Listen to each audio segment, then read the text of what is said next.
So see, okay. So understand this one. Now later on, see, in order to do this one, what we're gonna do, we're gonna extract these ones.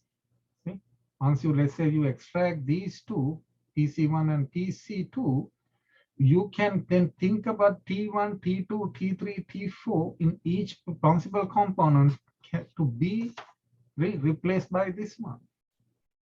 And once you replace, you're going to have a PC1 and PC2. That those PC1 and PC2 are the new variables will be utilized in order to explain another third variable called the response variable. That's called the principal component regression.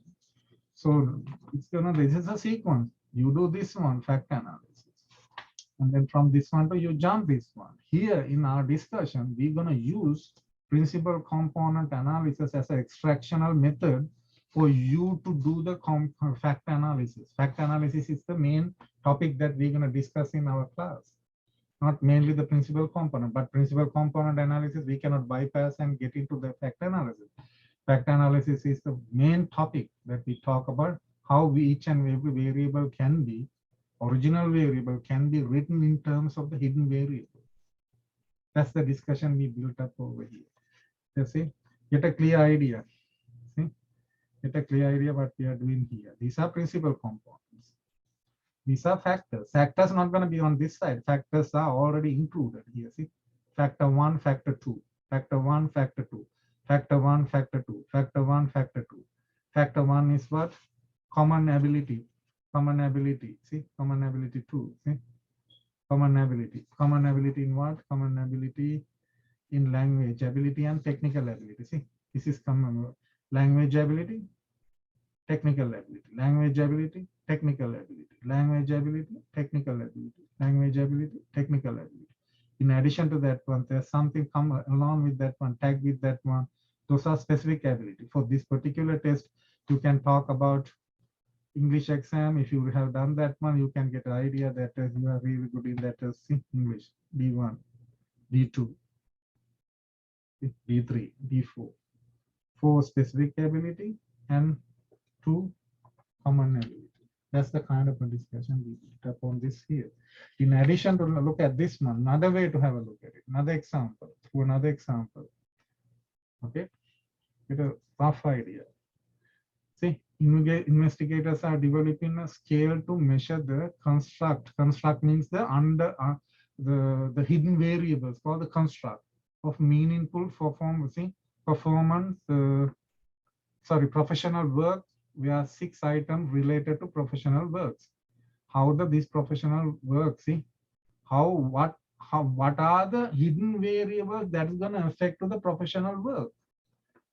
So in order to calculate the professional work, you were looking into 6 variables. See, look at the 6 variables. Find work simulating, find work challenging, find work interesting. You feel that recognized for the, you've been recognized for effort. You've been appreciated for your good work. You've been fairly compensated. See, that these 6 variables can be utilized in order to measure that construct of the meaningful that professional work. See, these construct there are 2 construct hidden behind that one. See, identify the construct or the factors underlie the variable. What are the variables that you can, factors that you can think of gonna affect to these 6 variables? Construct 1, work that one personally finds engaging. See, engaging, pretty much engaging. You find that it's that your work is like as you personally find it's engaging. You are engaged in that personally, you feel that. And the other one, other factor would affect to this one. Those cannot be measured. See, personally feel that you've been valued by one's workplace. You see, this is for the value. This is for the engagement. Those are the 2 factors going to affect to this one. Okay? There are 6 variables being utilized in order to talk about the meaningful professional work, but those meaningful professional work being, see, that being connected to that 2 variables, 2 factors. See, in fact analysis, we are looking for these 2 factors. See, Think, look at the 6 works related items called the variables to construct. You have a 6 variables to construct. Okay. In the last example, you had a 4 variables, test 1, test 2, test 3, test 4. You had a, how many construct? You had a not the 2, you have almost like a 6 construct earlier. Can you remember specific ability, 4 specific abilities and 2 common abilities together? Here 2 construct. Okay? Factor analysis using principal component, plus analysis is using principal component extraction. Okay? Produce the uncorrelated factors. Once you get the factors, those factors are uncorrelated. These factors are uncorrelated to each other, but these are correlated to each other. There's a covariance among these. There's no covariance among these new ones. They are uncorrelated. PC1 is uncorrelated with PC2, PC3, PC4. Same way here, the 4 factors may account for most of the variance in the set of variables. Often factors are not easily interpretable. Factors cannot be interpretable. Okay. See, the factors are derived not to provide interpretability, but to maximize the variance accounted for. Therefore, you have to do the transformation, called the rotation. Often provides much improved interpretability. That's why we do the rotation later on in factor analysis. There are mainly there 2 types of processing. See, rotation does not change any key statistics. What are they not going to change? The proportion of variance explained by all factors or values of the communalities. We talked about yesterday communalities, and those 2 not going to change. See, there are several types of rotational classes. Orthogonal. Orthogonal is one that here they are the new factor in obtained by rotation, one still uncorrelated as they initially obtained factor. What's going to happen when you rotate this one? Let's say that you had this principal component, so the factors, if you rotate, still they are uncorrelated. You can rotate, okay, in clockwise or anti-clockwise, those axes, but still you're going to come up with that the new variable, new factors, they are not uncorrelated, still uncorrelated.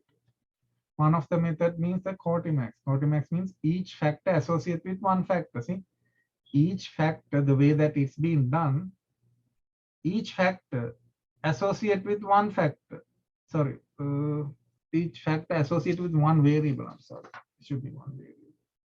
See, each factor represents only a small number of variables. Each variable, original, let's say you have X and Y 2 variables, you can, they are associated with the same, only one factor, only one factor, only one factor. Contrary to that one, in Verimax, they clean up the factors. Earlier, they clean up the variables, okay? How that can be done, you can see, clean up variables. Rotation in such a way so that each factor has a small number of large loadings. You have a small number of large loadings and large number of small loadings. The loadings become these loadings. We're gonna done this way. These loading, these are called the loadings. It's loading. So you have a large number of loadings. See, you have a small number of large loadings and a large number of zero loadings. Since you have, we're gonna try to count only the one with the large loadings. Because of that, you don't need too many of factors to explain that particular variable. You can use only one. After the rotation, it becomes like only one factor that being utilized for each and every variable. Contrary to that, in the Verimax one, you clean up the factors. With the rotation, each factor has a high correlation with the small number of variables. So you were thinking that I can write this one with the several variables, several factors, but still the correlation after the rotation, I'm talking about after rotation, these correlations gonna be almost negligible. That one we can take out. Take out. Here too. And the second one you're gonna write with the several factors. And you can take that out as well. That's a kind of a thing gonna happen after the rotation. Rotation that you can either nail in this Artimax and then Verimax procedures, the rotational procedures, you can either clean up variables or clean up factors. That's why we were doing that one. In that way, we can easily interpret the factors, easily interpret the factors. That's why we do the rotation, mainly do the rotation. Anyhow, that when we go through that examples and then homework, we can solidify what we were talking over here, okay? So if you get back to that, let's get back to this. See, let's get back to that. I would like to go back to this one and then do this one more time that we did yesterday too. But let's talk about that this PCA GSP data. GSP means gross state product. See, gross state product. That means like a gross state products are given by different industries. See, agriculture, mining, construction, there are 13 variables. And for 50 states, all 50 states, these are the that gross state product being given. Okay, let's say that maybe in millions. Okay, let's go with the number. Just go with the number. See? Okay. I put that one over here. I hope that you can do the same thing on your side. See? Okay. I got this one here. It's my home. And then you have to put that this specific that number for the server, and then under my shared file links, anywhere that you wanna save that, and I have saved here under this one, PC GSP CSV. Now I get that one data file. I'm going to import that one and then convert into a CSV into a SAS data. Okay. I'm going to say I need the get names. I need the names of that the each and every column. Data row start from the second row numbers and put to the output. I'm going to put this one into a new library called the work. Work is a temporary library. And I change the name to GSP. See? Early it's called the PCA underscore GSP.CSV. No longer they're going to be that PCA GSP underscore GSP. It's going to be GSP. Two things going to happen. It's not going to no longer going to be in that in this server. It's going to be in my new library. See? GSP. The temporary library, temporary folder. See? I put there and I change the name from PCA GSP to GSP. I call that one. See? And database management system CSV. See? CSV one I'm gonna convert into a SAS file. See? SAS data. So I run this one. It's good. Okay. Then you can look at that data, go back to that one and see, ask that data, go data, and then you can print. Okay. Simply it's in a SAS format now. Okay. Various industries that's going to contribute to the gross state product for 50 states. That's the data set. And we can look into the correlation or covariance. If you need the covariance, come along with that one, you go to this procedure correlation and ask for the covariance as well. Okay. It's a covariance matrix. It's a correlation matrix. Okay. How they are related. We saw the other day that how they are related. You can remember they are related to that equation. Okay. Covariance. See, correlation is nothing but the covariance divided by the square root of variance of one variable divided by variance of each and every one. Okay, if you go to between two at a time, you can do this one two at a time. See, get the covariance between two variables, get their individual variances. You're gonna do this one at a time, and then that's how you're gonna get these entries. We don't do anything by hand, but I'm trying to say that how you get this one. See, See, here AG to AG, see, covariance. Whatever the covariance, they're going to divide by the variance between that cell, that's its own variance. See, correlation becomes one, or between that one. Let's go to just the agriculture and mining. Agriculture and mining, this is the covariance. Okay. You have a covariance. How do you get the agriculture and mining to this one? You do that one by get the covariance between that one. We can get that value divided by square root of the variance. So sorry, square root of the variance of agriculture times square root of the variance of mining. How could we get that one? We have those data already. See, see, we have all the statistics. See? Standard deviation for agriculture. Do you know that one? Yes. Do you know the mining standard deviation? See? If you're really curious that how they were related, that's how. We don't have to do anything by hand, but I'm trying to say that with the aid of this one, see, this one, see, this one,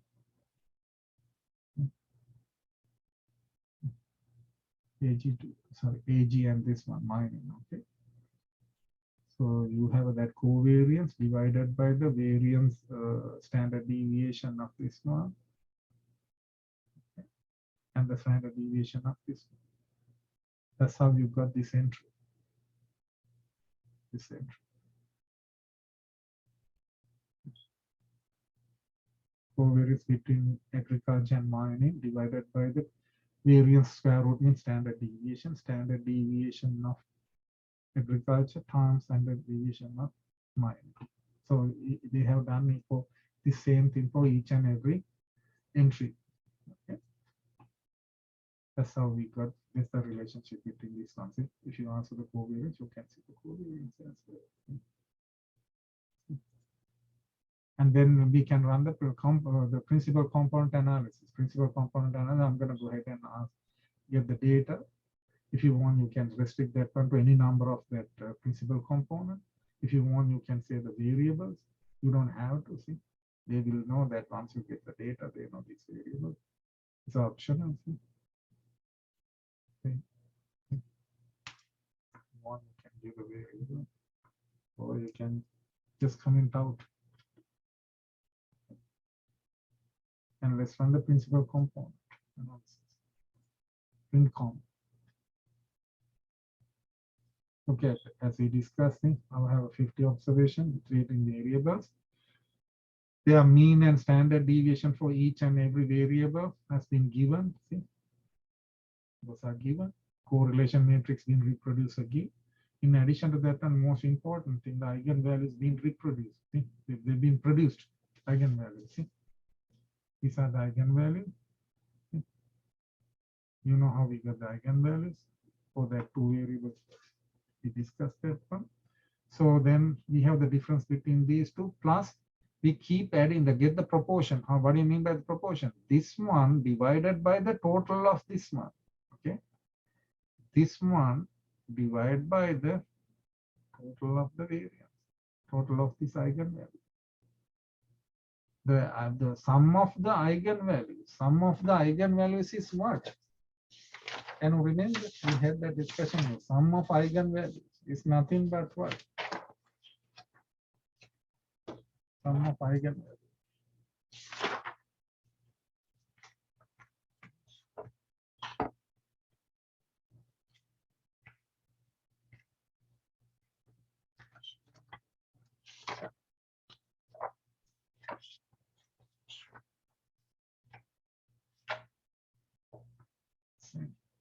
Yesterday to that example, you can remember sum of eigenvalues is nothing but the total variance. You can remember, I'm talking about the particular example. X has a variance of 2 with the eigenvalues of this one. So it's pretty much the same way here. If you add all these eigenvalues, that's nothing but the total variance. Total variance in what? In all these 13 variables. Total variance in these 13 variables. See, they are proportion. that proportion. See, these are the proportion that divided by the total. This divided by the total, and then keep going. And at the same time, I'm going to accumulate them. See,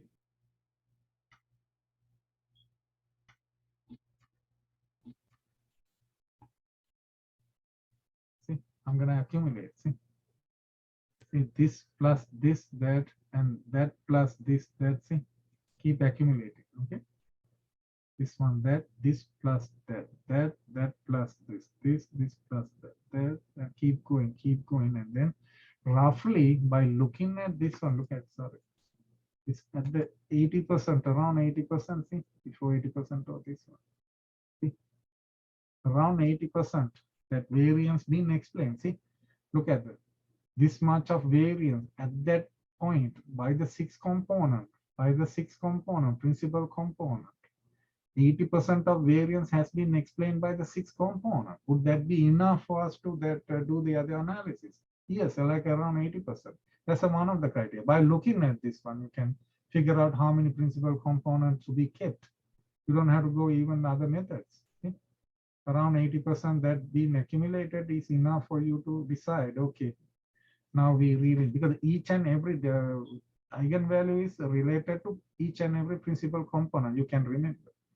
Each and every principal component is related to this eigenvalue. So if you have a like accumulation that or the cumulative that variances means nothing but the eigenvalues. They have the cumulative eigenvalues are around like 80%. Then you can stop over there. The rest you can neglect. So that's a one way to have a look at it. See, these are the principal components. See? Once you have a principal component like this, see, what are you going to do? See, you're going to write agriculture times this one. See, principal component one. See, this way, okay? This way, you're going to write this way. See, these are the way, the loadings. Now we call the loading. This is not eigenvalue. See, make sure. See, this is not that.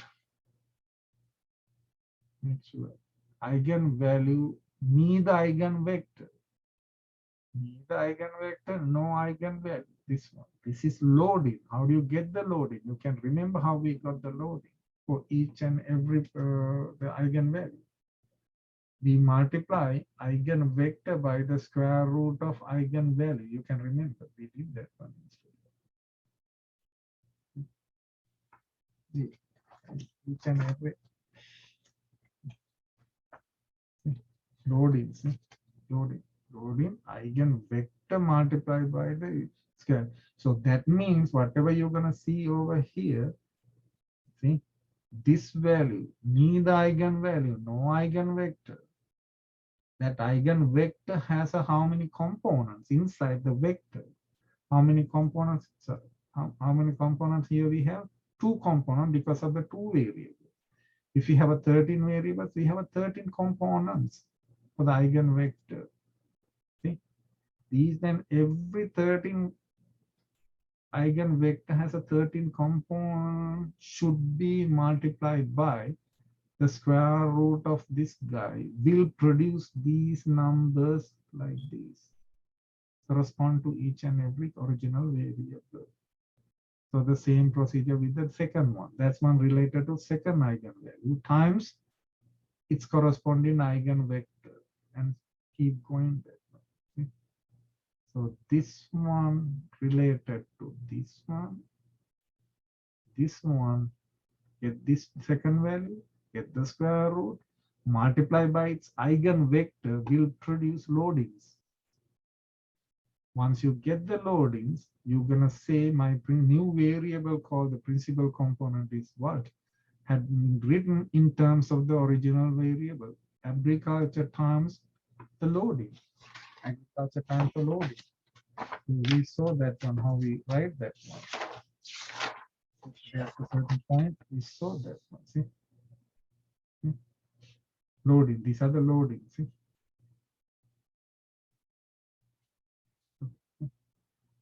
Principal component one. Oh, no, not this one. Sorry.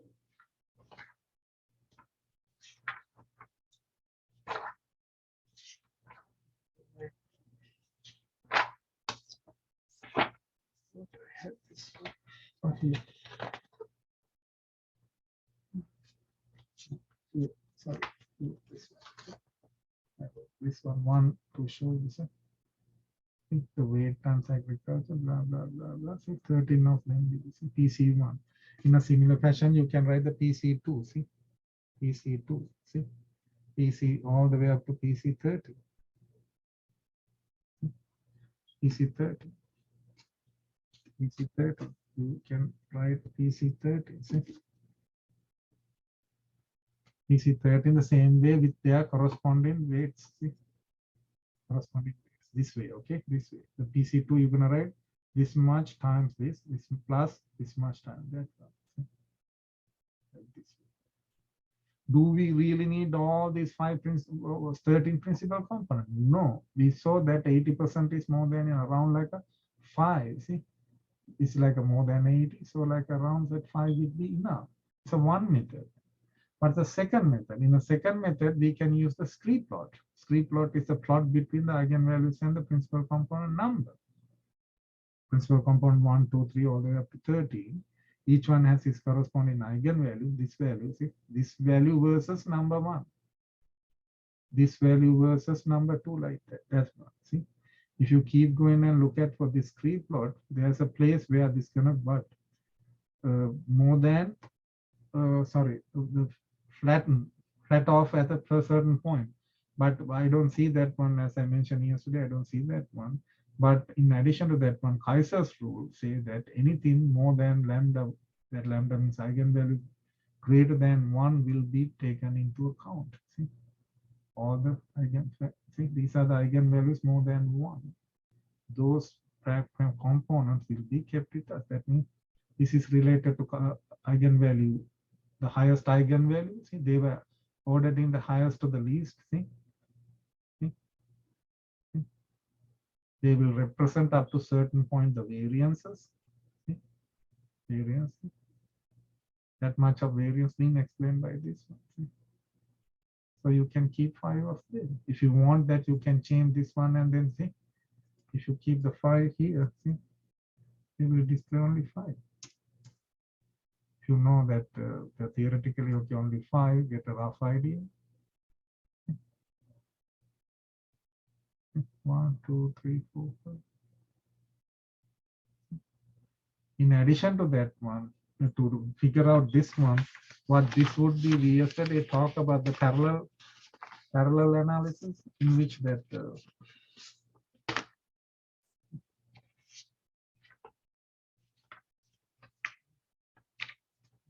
this one too, okay, for one reason.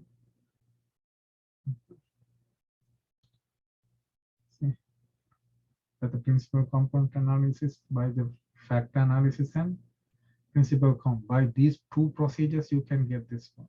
Okay, I'm going to show you how to get this one.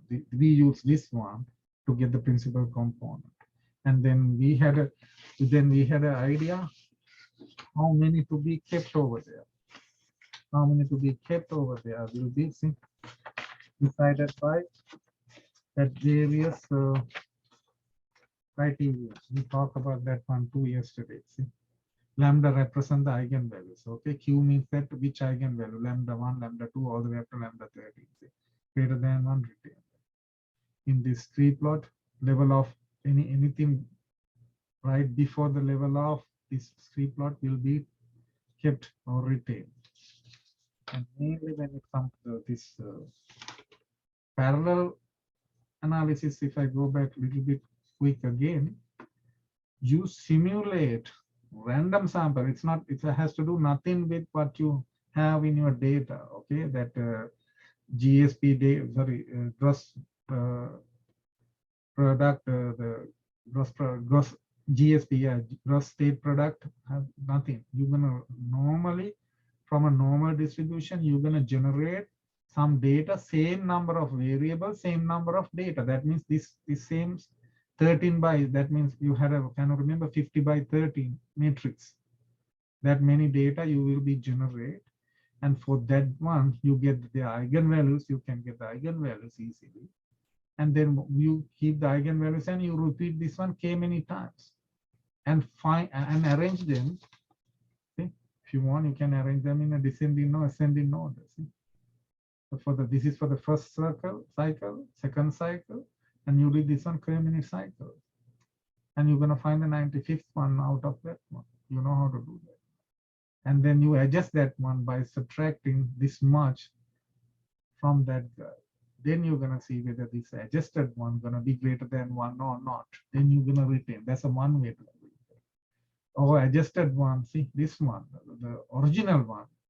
Originally, you have eigenvalues. You know that. Originally, you have eigenvalues for that your original data. Original data means like for the GSP data, you have that one. That one we compared with this. See?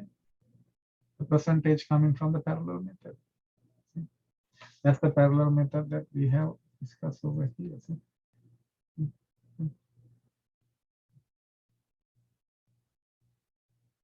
This whole thing all here. That's here. Here. I change that one to see number of cases 50, n equals 50. Number of variables 13, t equals 30. Number of sets means how many times this been done. I am going to do this 1,000 times. And my percentage is 0.95% percentile will be kept.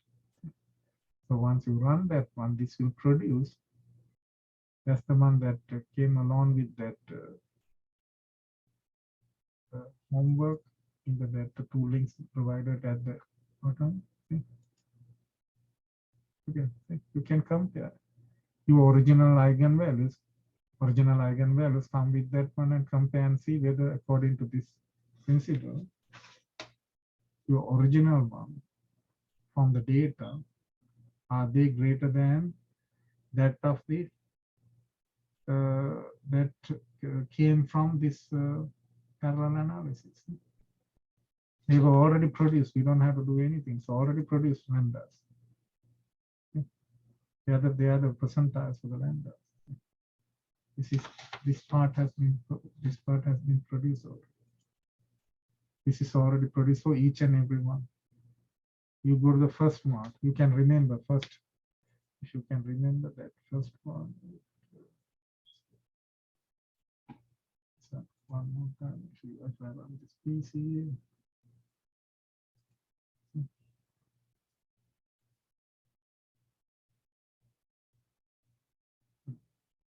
You see, 0.134 can be compared with whatever the value coming from this. First you both go out your way and the vibe is feeling strong and what's small turn to a friendship turn to a bond and that bond will never be broken. I'm sorry. Okay. See. So see from this one for this parallel analysis method that will produce 13 and contrast with 13 and see how many to be retained and how many to be discarded. Principal component of even in the fact analysis, same thing. Okay. So in contrary to that one, let's run the fact analysis for that one. Look at the fact analysis. Factor, data, score, simple correlation, and everything. Look at this. These are correlation. Again, we have the same eigenvalue factors. Look at this time. Factor 1, factor 2, factor 3, factor 4, factor 5. But make sure you're not going to write this way, okay? The principal component you wrote this way, all the way down, okay? You can remember that principal component you wrote. Okay? So I'm going to write this one first and then show you, okay?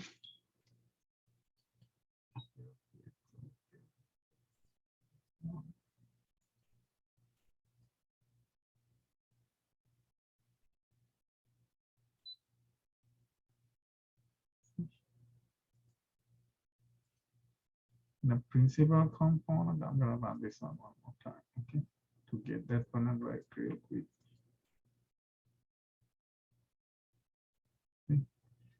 I'm going to say that principal component 1 equals 0.134 820 times agriculture plus 0.469 700 times mining plus dot means plus last one, right? 0.288838 government. Okay. In the similar fashion, you can write the PC30. Okay. So I wrote this way, principal component 1. Okay. Same way you can write the PC component with the aid of their values. Okay. But when you talk about the factor analysis, it's a counterpart. See? Okay, I'm gonna go over here. I'm gonna run factor analysis. See, I'm not gonna write this way. No, I write this way. I'm gonna write the agriculture with the aid of the unknown factors. How many factors to be kept? That's the same rule that we had based on that Kaiser rule, parallel analysis.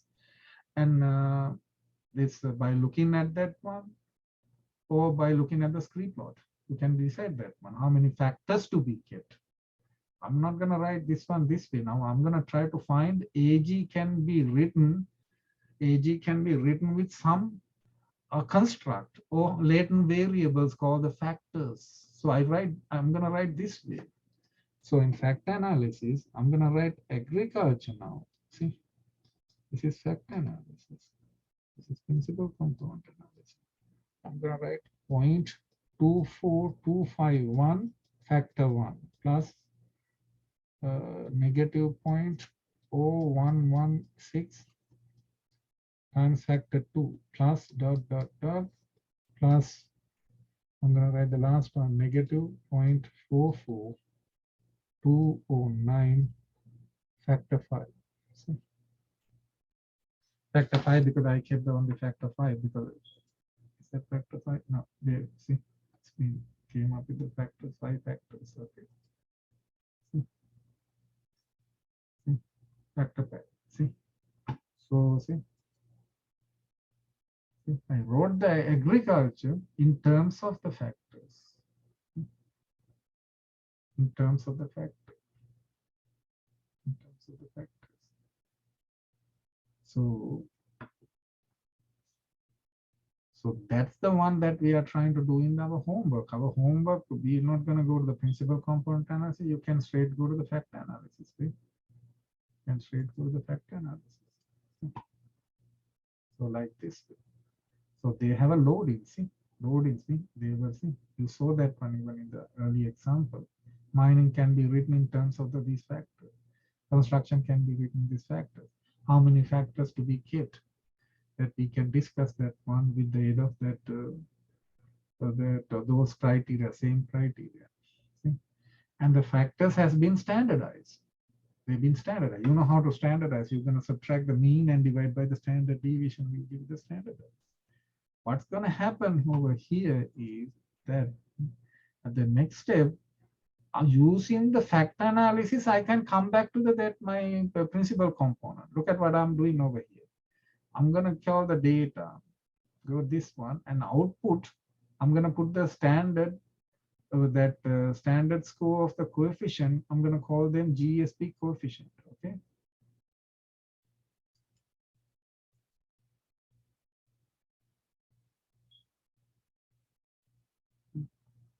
Standardized score. These are standardized scores. These are unstandardized. Same thing. See, same thing. These being standardized. But if you want to write the factor analysis, you don't write this way. Okay, you know you have to write the agriculture in terms of the factors. Even with the standardized, either standardized or non-standardized one doesn't matter. These are the loadings for each and every original variable. So see, so I got that one. I'm gonna go ahead and see multiply each and every entry by 0.27735, which is the 1 over square root t, which is 1 over square root 13 variables. See? 13 variables. See? By using the ST, see, standardized, that means the unbiased, uncorrelated standard deviation. I'm using see, Unbiased or uncorrected standard deviation means standard deviation has been taken about the origin than mean. Normally, if you want to take the standard deviation from your data point, you have to subtract the mean. You can remember how you find the standard deviation. Instead of that one, you subtract the origin. See, that's what we call the uncorrelated, uncorrected, or unbiased standard deviation. That method you're going to use in the standardization. See, it's a standardization. From that one, get the every entry.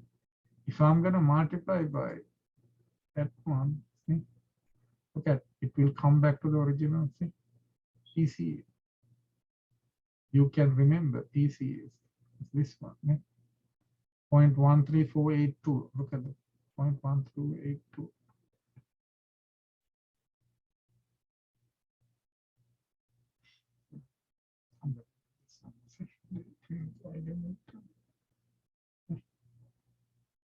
This one, see.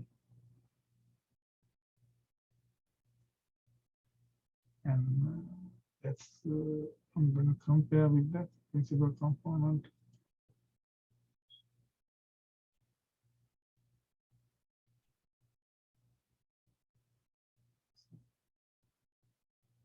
Can call, see, 0.13482.49. See, all the way down on the one. Same as, should go ahead and get this one.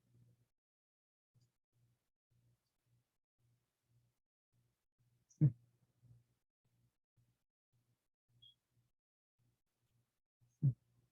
Okay, that's how they were related. You can get the principal component, then you can write this one as a principal component in that direction. See, by that kind of changes. See? What I did was I get the factor analysis. That one, see, factor. I did the factor analysis. And then I get the eigenvalues. Those eigenvalues, see, compared with what? Those are coming from the see, this one. Factor analysis. I got the from the factor analysis. I did the factor analysis. I got the eigenvalues. Those eigenvalues and the eigenvectors and the loadings, I multiply by the 1 over square root 13. That would give you the loadings of the or the that of the principal component analysis. See? Using the factor analysis, you can get the principal component loadings. That's what I did. What are you supposed to do? Run the principal factor analysis. See? You run this one. Okay. You run that one. Okay. You run that one. Make sure that you go to that, not this one, not standardized one. Okay. With this one, I'm going to go to standardized one. Okay. 0.07. See, 0.07. If you see let's say 0.07, 495 times.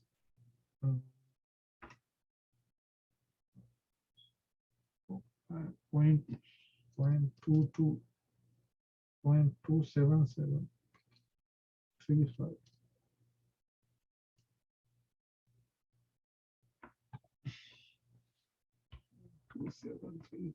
Standardized one. That will produce 0.277 into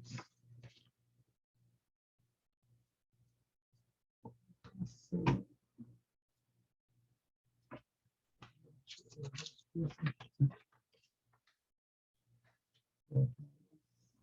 The same thing. I'm going to show you.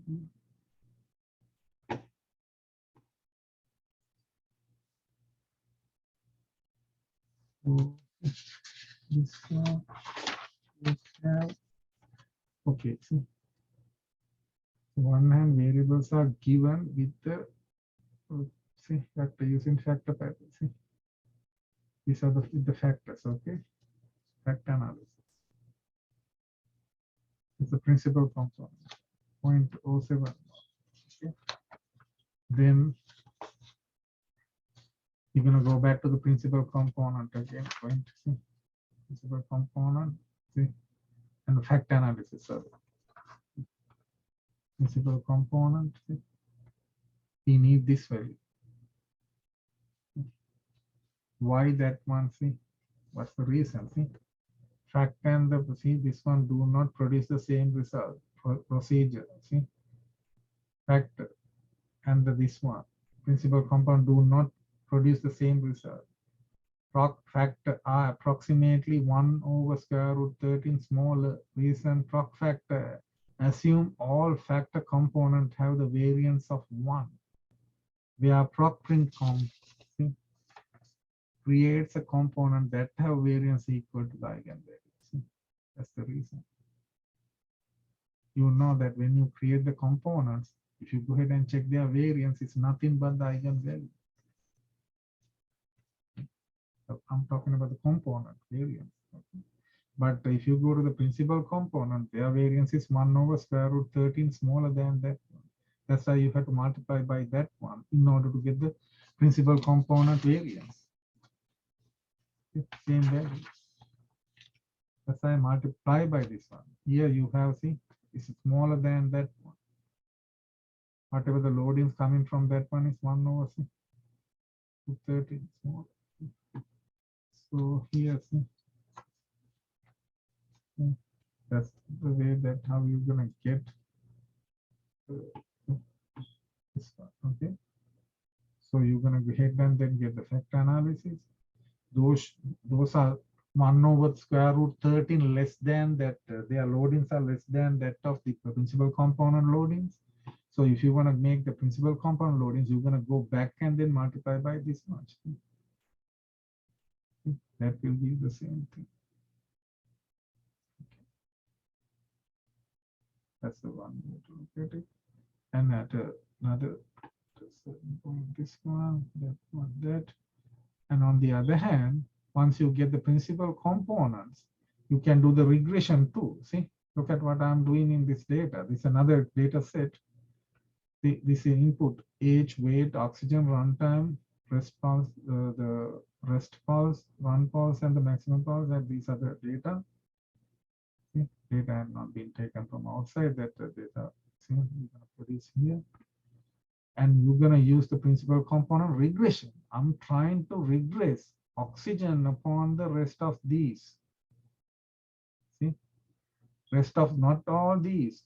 I'm not using these age, weight, runtime, run pulse, rest pulse, or max pulse. What I'm going to do for these one, I'm going to utilize the maximum principal component analysis and get some principal components. You know how to get the principal components for these variables.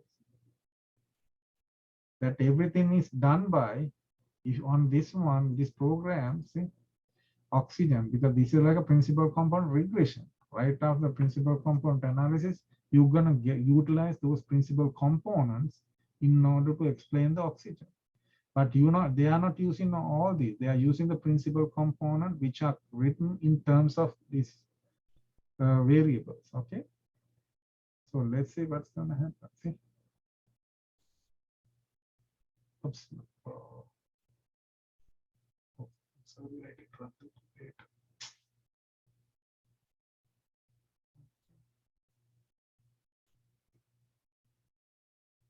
Data. Then you can run the principal component. See, PLS method. PLS means partial least square method. PLS means partial least square method. Data fitness method. Principal component regression method. How many factors? See, I'm gonna say keep 4 factors. I really PCR onto 4 factors. See, not all these 1, 2, 3, 4, 5, 6. These 6 will be turned into principal component. How many principal components? 6 principal components. I'm going to restrict and say, hey, don't keep the 6. Give me 4. If you're going to use the 6, what's the point of using the principal component analysis? There's no use because I am doing this dimension reduction or that get rid of some variables. Sorry, not get rid of variables. Actually, the dimension. You're not going to get rid of the variables. Principal component in terms of this one, but I'm going to tell them please utilize only 4 principal component for our one. How many factors? See? 4 factors. See? And run this one with the aid of that one. See?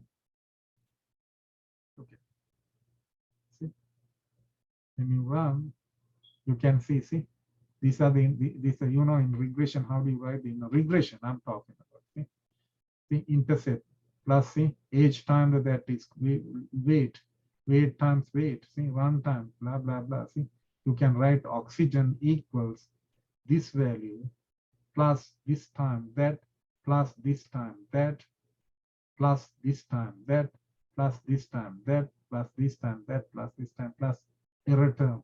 That regression is a different topic. See, you can write the regression for that one. See, that means that you can write that. I'm talking about that here, that PCR, principal component regression. See, I'm going to write here oxygen equals intercept 127.19 plus negative 0.042 age plus plus negative 0.06 max plus. See, it's a different discussion. It's a TC. Now I wrote the oxygen with the aid of that other variable. See? That's a regression. That's why we are doing now. In order to do regression, the age can be written with the aid of factors. That's a factor analysis. In order to do factor analysis, you extract the principal, the variables. How many variables are used? Not all of them. They were based on the principal component. See, that's why their loadings are now changed. Okay, they were not the original loadings. They were not the original loadings. See? The original loadings are changed. Okay, that's another way. The same thing can be done with the aid of this one too. See, regression 2. Regression 2. See, I can use this one and then run. Then it will produce all that they are. See, parameter estimate, standard error, t-values, probabilities, r-squared. Can you remember the ANOVA table for that regression? If you run that way regression, it will produce all these. It's the same thing that we had. See? See? See? Analysis of variance or regression. Okay, but we not have to do that one. But I'm trying to say that we can get this done even using these two methods. Plus that in the regression, that in order to get rid of that your variables, we have a variable selection procedure as well. Okay, because you can remember, see, backward, forward, and stepwise. See? That kind of a method we can use too. Okay, if I use the drug post formatted, I already dropped this data in that folder. See? So that's another way to have a selection data. See, select data. That's a regular regression. How many variables to be kept, and reduce that one. See, you can use this one, GLM select.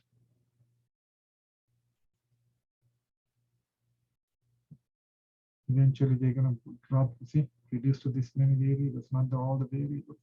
I think that discussion you have already done in the previous classes. See,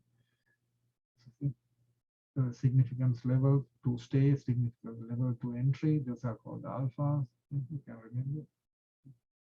So these are all connected. I mean, like even in principal component and factor analysis, we are doing that this data reduction, the dimension reduction procedure.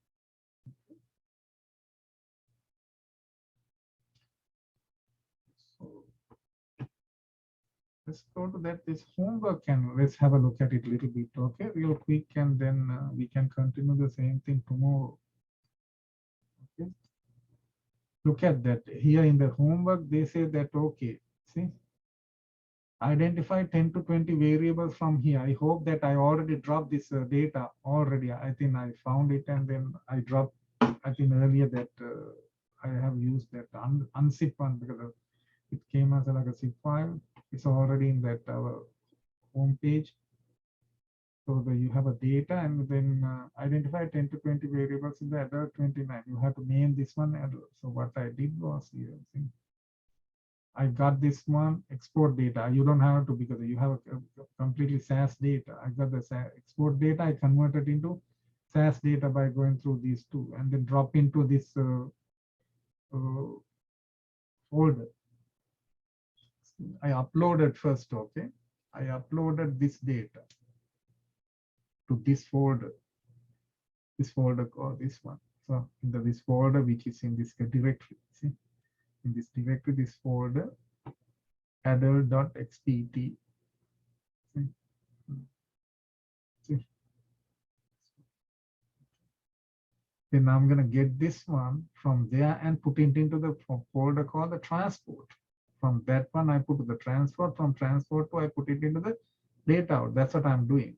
You don't have to do the same way. You can do any way that you want.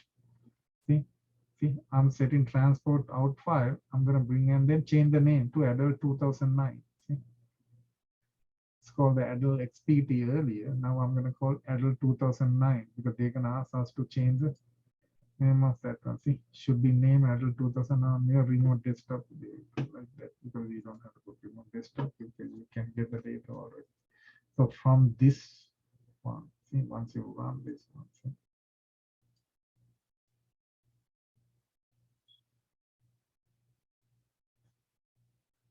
so go to the libraries and then see out file. Its name is out file. See? It's named out file. See, they call that one out file. That file from the transport folder, I'm going to put it to a data out folder with the name of this one. See?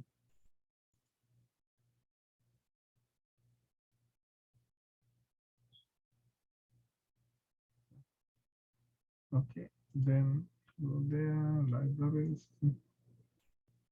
I'm talking about this one. See, data out.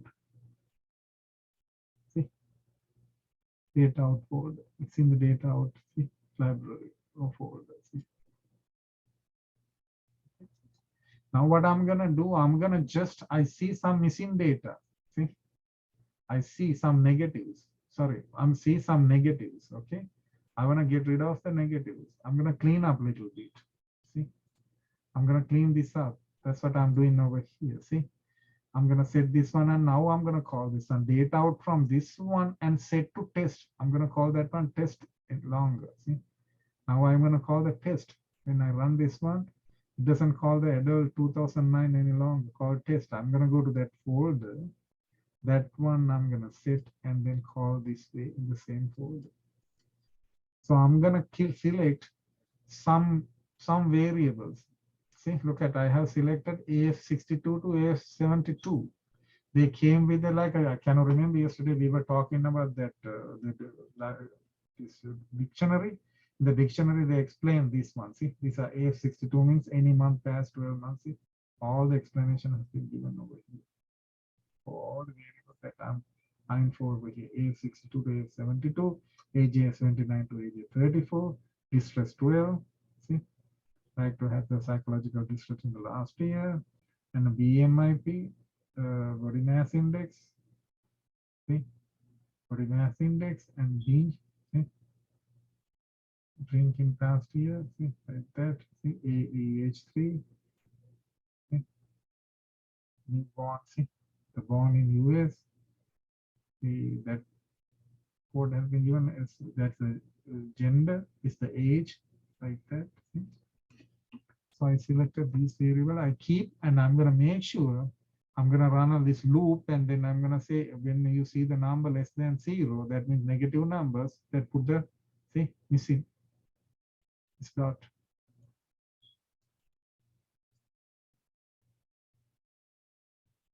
See, all the negatives are gone. Now missing. If you have a missing data, now looks like it's missing data, so many missing data. How do you tackle the missing data? That's a different discussion. Okay. You can tackle the missing data in a different ways. Let's go to that missing data. Under the missing data, I'm going to pull out the some data set called the heart. It's already available in this library. Okay, heart data. The SAS health. If you go to the SAS health, see hearts data.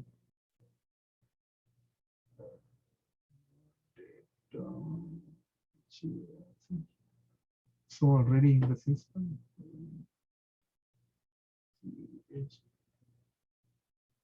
Yeah, see. So already here.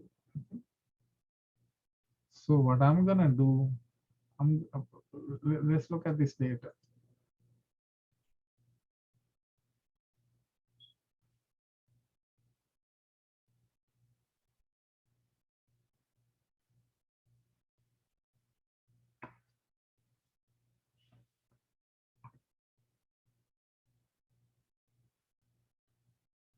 See, age at death, see, missing, see, no entries. Mainly that I'm interested in that one. That has to be remedied. So see, you have to use a certain kind of imputational method in order to get rid of the missing data. What are you going to do? You're going to take out the whole entry. If you take out the whole entry, it's going to affect your final result. In that way, you are losing so much information. That's why we're going to come up with a new technique to that make sure how to remedy this one. Age at death. See, this particular one. If I focus on that variable only, same way, similar fashion, you can do on our homework variables one at a time. Okay. What I'm going to use, I go to that hard data. See, SAS help from that one, I'm going to put to work. There's no need for that one, but I just put like that for my convenience.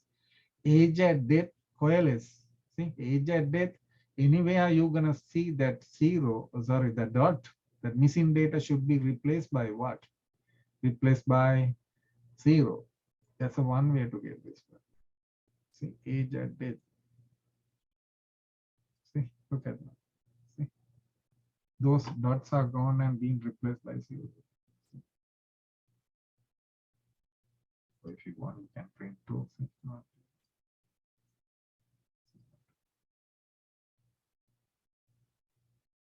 the missing data can be remedied in one of the methods like that.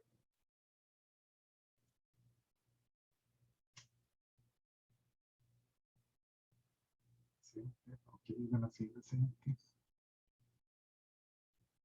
See, age and date. See, no more dots. So similar fashion, you can remedy those variables. See, or you can use this one, standardized method, but the SAS help hard time work. You don't have to do like that. Put to this one and that one. That from this SAS help from taken from that one, and then I'm gonna put into the work directory. See, work library. See, that's why I have a hard data. See. Instead of that, do the changes into that original date place, I just open up like a temporary folder and then work with that one. Missing one, you can see clip only. You can missing one replaced by zero. That's another way to with this procedure. Standardized. Age update. Sorry.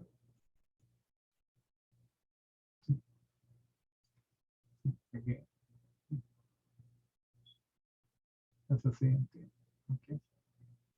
Same way that you can do it. Something. That's another way to do that. Okay. Or you can missing place that you see. That's the same way you can get over here. See, go to that will do that one for you're gonna pick certain variable and do that one. See, certain variable and do that one. See? Trip only missing one will be replaced by zero, and you pick a variable and say just remedy this one only. Here that you're gonna remedy for the all the places you can for the whole data set anywhere you're gonna see that the missing data will be replaced by zero. Here for just particular variable only. Or you can replace that place with the average of that one. See, look at average of that one. Average of whatever existing numbers. See, age at death not being replaced by zero. See, those places being replaced by see average. See, okay. You can do like that. So normally those places will be replaced by average. Any method doesn't matter. See, mean or median or whatever that statistics that you feel like that gonna be best use, best fit for that that replacement or that substitution. You can go ahead and do that. Now see, I pick that one and use that. See, this one. Those are mainly see. Okay, the missing one. See, this is only missing one 0, or you just simply say the method 0. Here missing 0 means like a missing places will be replaced for this particular variable with 0. Or here you're gonna say I'm gonna use in a method. That method would be you calculate the average and then average will replace that all the missing places.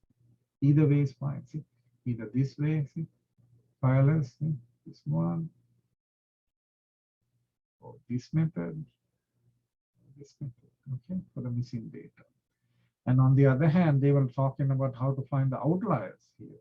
See, missing data, how to find the outliers. See?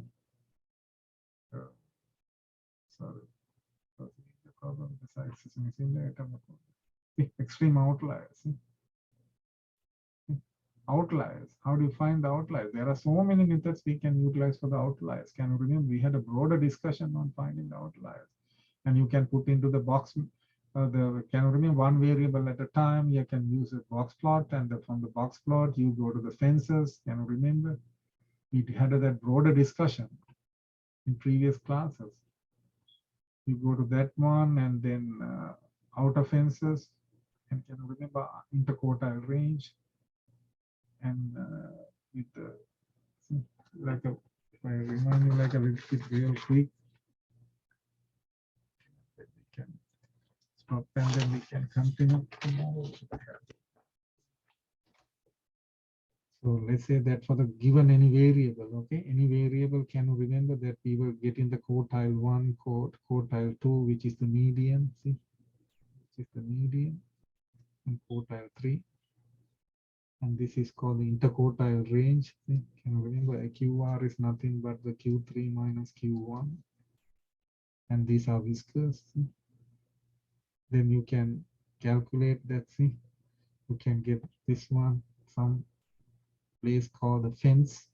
See, it's called the upper inner fence, IF, upper inner fence. See, lower inner fence. How do you get that one? This one is nothing but Q1 minus 1.5 times IQR. Can you remember? This one Q3 plus 1 point times IQR. Okay. Then you can go to this one, then lower middle fence. That length is how much? Q1 minus 2 times IQR.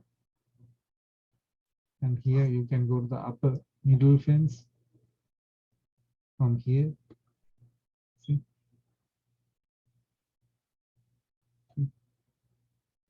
That one is Q, that length is, so this length is this one Q1 minus here, okay, here. This place would be that one.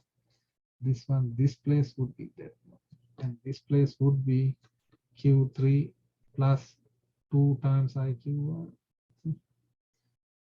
And the same way, then if you get this one, this place would be Q1 minus 3 times IQR, which is called the lower outer fence.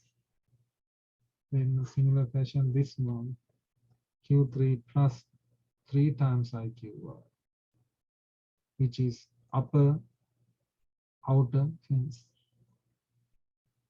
So anything, see, anything between this point, see, this point would be what? Outliers. See, outliers. And between the upper inner fence and the middle fence, those are called what?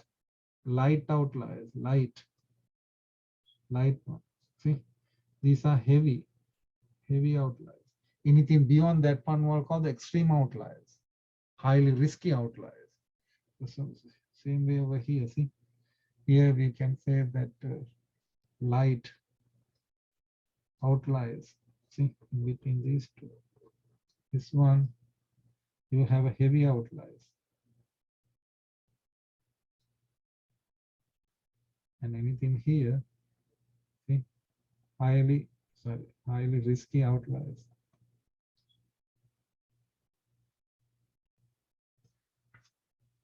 Thing like that, that kind of a discussion we built up, and then we're going to talk about another method called that Mahabalanis, the its distance can be utilized in the multivariate case, that we can take into account everything and then talk about that on Mahabalanis, because normally we're going to talk about the Euclidean distance.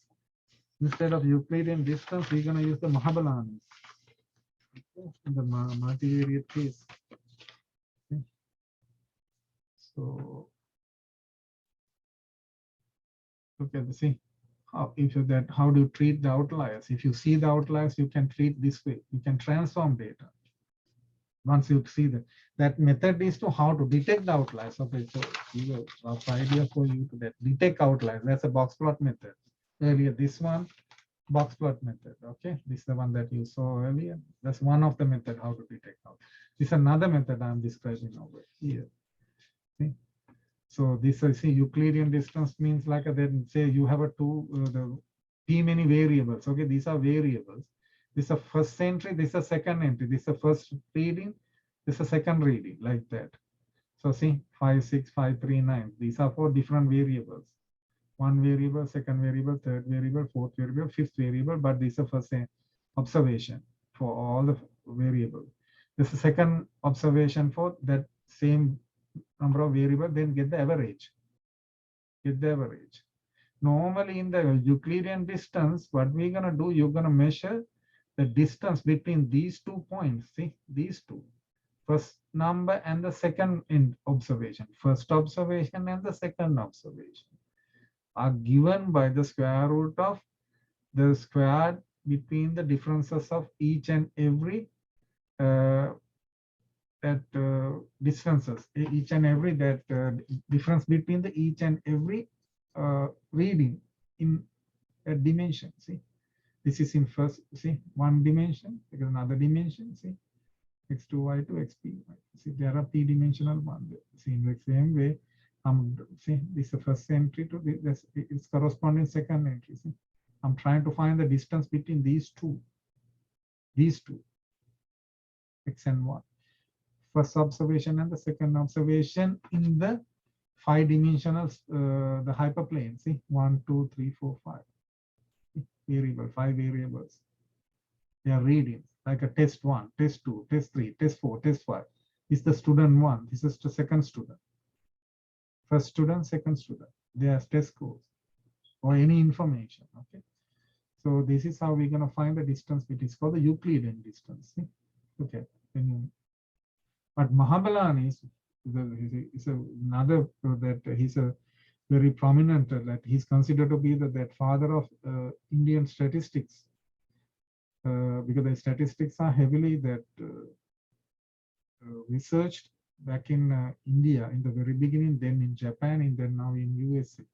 So he's considered to be the father of statistics, and his student is the C.R. Rao. Rao is considered to be the living legend. He's almost like 103 years old, but still he's very actively contributing to the statistical arena attached to Penn State University.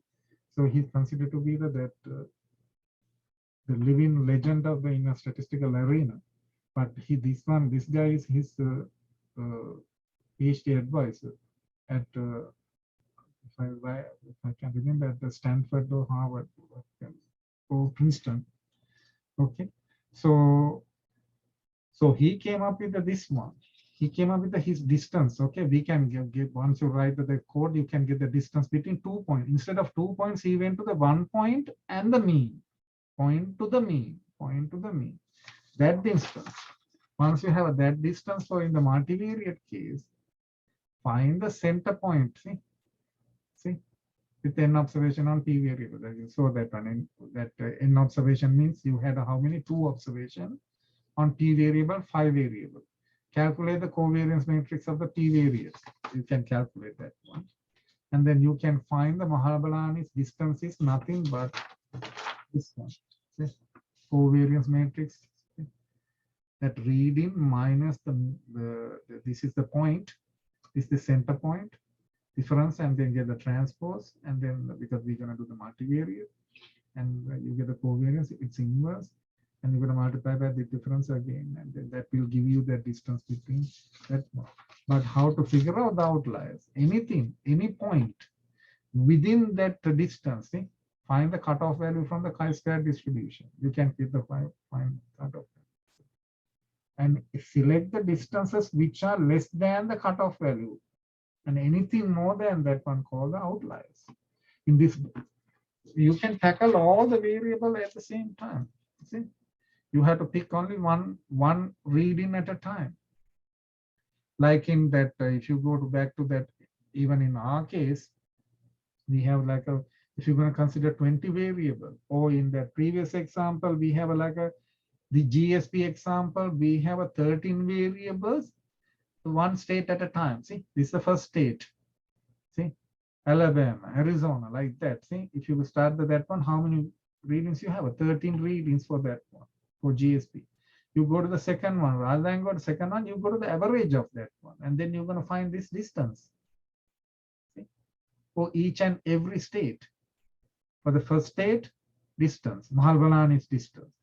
And then see whether that's going to be more than critical value from the chi-square. Your chi-square critical value, you can easily get it, that one. Okay, chi-square critical value. For a given alpha is 0.05 level of significance. You can easily get that one and see whether that distance is more than that one, more than this critical value or not. If it is more than, you're going to say it's an outlier. For the whole multivariate case, you can tackle at the same time. That's very interesting. Because this is the easiest way to get this done. Okay. Mahalbalani distance is very useful, okay, to detect the outliers in multivariate setting.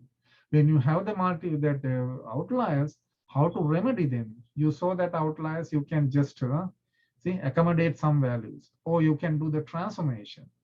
You see the outliers, right away you do the transformation. What kind of transformation? Logarithmic transformation, square root transformation, any kind of transformation.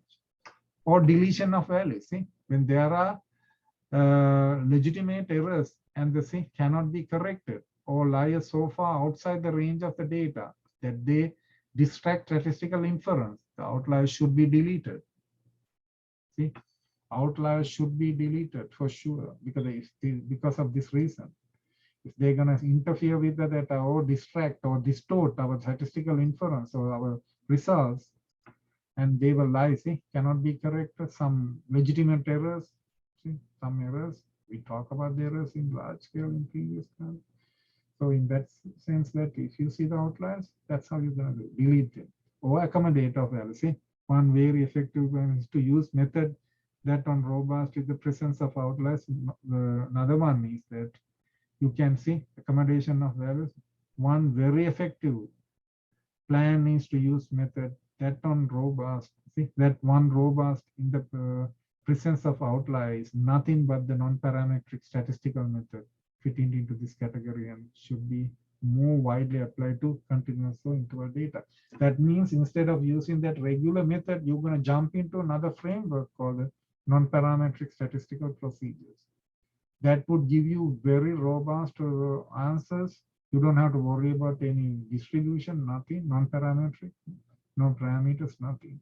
Or as we did in the fourth method, you can replace, see, you can replace everything with the some numbers. Imputation. It's called imputation, impute. We're going to impute the missing. Sorry, here we have missing data. I'm sorry.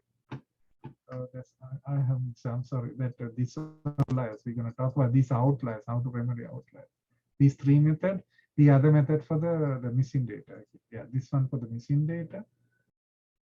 This one for remedy by using this method. How to detect outliers? I mentioned that two methods so far. Or you can get you can standardize data and then see whether it's going to be more than 3 or 2, like that. We have so many methods. Can you remember?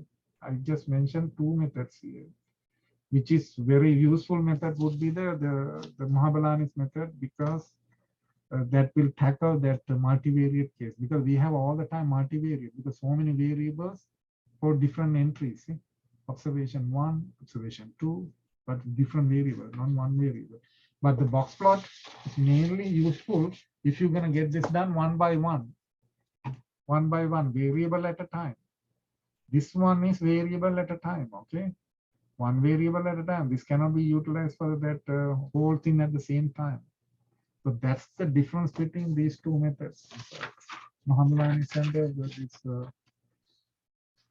this one. See, if it's the case, this is the one variable, this variable should be tackled first using this one.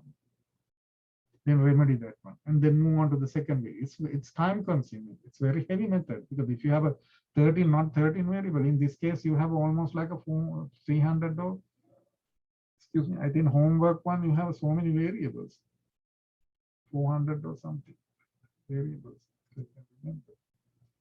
So in that case, that you cannot do one by one. That's the to remedy that these variables. That best thing would be Mohammed is this one. We can talk about that one in detail tomorrow, and then we can continue this discussion. Okay, I'm gonna get into this one, and then because when it comes to this one, you don't have that much to be done. Mainly that you get to know that what you are supposed to do. Then you see. And solve any problem you found in this and see how to fix this one. These two I already discussed. That you go to this invariant plot means you can run that one. And this is the one that you're going to do the factor analysis and then rotate and try to talk about the communities. That's it, and discuss. That's all you got to do. It's not hard. Okay, get a clear picture what we are doing. Okay. Tomorrow we can continue same discussion, because I have another class to. Okay. So do you guys have any question, that anything that you want to discuss? We can go from here tomorrow. Anything? If not, I'm gonna let you go. See you guys tomorrow, and then stay safe and good night, and then see you tomorrow. Okay, at the same time. Okay. Take care. Thank you very much. Have a great evening. Great evening. Take care. Good night. Thank you.